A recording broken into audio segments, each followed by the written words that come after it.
அதனால்தான் மணிரத்னம் அந்த பாட்டை வைக்கிற போது ஆரம்பிக்கிற போதே பச்சை நிறமே தான் அந்த பாட்டை ஆரம்பிக்க. ஏன்னா மகிழ்ச்சியை சொல்லுகிற நிறம். ஒவ்வொரு நிறத்துக்கும் ஒரு செய்தி உண்டு, ஏதோ ஒரு செய்தி இருக்கிறது. சிவப்பு, நீங்க படம் வரையறவங்களை கேட்டா சொல்லுவாங்க. ஓவியர்கள் இங்க யாராவது இருக்கீங்களான்னு தெரியல, ஓவியர்களை கேட்டால் சொல்லுவார்கள், சில நிறங்களை சிலவற்றுக்கு தான் உபயோகிக்க வேண்டும். எப்போதுமே சிவப்பு என்பது வறுமையை குறிக்கிற நிறம். வறுமை, சோகம், பசி, ஏதோ கைவிட்ட நிலை, இதை குறிப்பிடுகிற நிறம் சிவப்பு.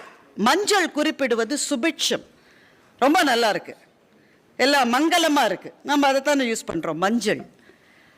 நீலம், இட் இண்டிகேட்ஸ் டிஸ்டன்ஸ், தூரத்தை சொல்லுவது.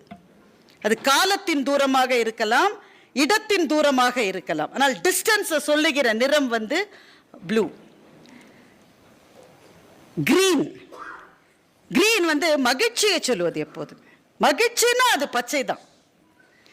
அதனால்தான் மணிரத்னம் அந்த பாட்டை வைக்கிற போது ஆரம்பிக்கிற போதே பச்சை நிறமே தான் அந்த பாட்டை ஆரம்பிக்க. ஏன்னா மகிழ்ச்சியை சொல்லுகிற நிறம். இன்னும் சில கலாச்சாரங்களில் காதலை சொல்லுகிற நிறம் பச்சை. இன்னைக்கு பச்சை ட்ரெஸ் போட்டுருக்கலாம், அப்படி எப்படி திரும்பி பார்த்துக்கிறாங்க. காதலை சொல்லுகிற நிறம் பச்சை. வயலட், இண்டிகோன்ற ரெண்டு இருக்கு. இண்டிகோ என்கிற நிறம் கிட்டத்தட்ட மரணத்தை சொல்லுவது, அதாவது விலகி போவதை சொல்லுவது, காணாமல் போவதை சொல்லுவது. வயலட் என்கின்ற நிறம் வாழ்க்கையை நாம் பார்க்கிற அந்த பார்வையை சொல்லுகிற நிறம். எப்படி பார்க்கிறோம் என்பதை அளவிடுகிற நிறம். ஓவியர்களை கேட்டால் சொல்லுவார்கள், ஒவ்வொரு நிறத்துக்கும் ஒரு கான்செப்ட் இருக்கு.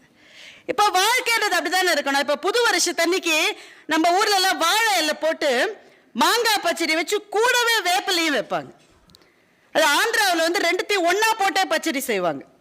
மாம்பழத்தையும் வேப்பம்பூவையும் ஒன்னாவே போட்டு பச்சடி செய்வாங்க. வாழ்க்கை இப்படிதாண்டா இருக்கும். எப்பவுமே இனிக்காது, எப்பவுமே கசக்காது, எப்பவும் துவர்க்காது, எப்பவும் உப்பு கரிக்காது, எல்லாம் சேர்ந்து இருப்பது வாழ்க்கை என்று சொல்லுவது போல நிறங்கள் 7 எதை சொல்லுகிறது என்றால் வாழ்க்கையில எல்லாம் சேர்ந்துதான் வரும்.